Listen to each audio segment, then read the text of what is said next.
ഉമർ ഇബ്നുൽ Khattab റളിയല്ലാഹു അൻഹുവിൻ്റെ കാലത്തെ Rome രാജാവ്, കൈസർ രാജാവ്, അയാൾ മുസ്ലിമായി. എങ്ങനെയാണെന്നറിയില്ല. അയാൾക്കൊരു തലവേദന ഉണ്ടായിരുന്നു. ഉമർ റളിയല്ലാഹു അൻഹുവിന് വല്ല മരുന്നും അറിയോ, എനിക്ക് മന്ത്രം വല്ലതും ഉണ്ടോയെന്നും പറഞ്ഞ് കത്തെഴുതി ഒരു തൊപ്പി കൊടുത്തയച്ചു. അത് വെക്കുമ്പോൾ തലവേദന മാറും, തൊപ്പി താഴെ വെച്ചാൽ തലവേദന ഉണ്ടാവും. തൊപ്പിയിൽ എന്താണെന്ന് എടുത്തു നോക്കി രാജാവ്.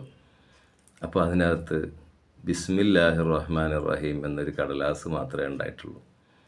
രാജാവ് ചിന്തിച്ചു, വലിയ അത്ഭുതം തന്നെ, അള്ളാഹുവിൻ്റെ പേര് ബിസ്മില്ലാഹിർ റഹ്മാനിർ റഹീം, ഇതിന് ഇത്ര മഹത്വം ഉണ്ടെങ്കിൽ ഞാനെന്തിന് ശടിക്കണം, മടിക്കണം. അയാൾ കലിമ ചൊല്ലി മുസ്ലിമായി.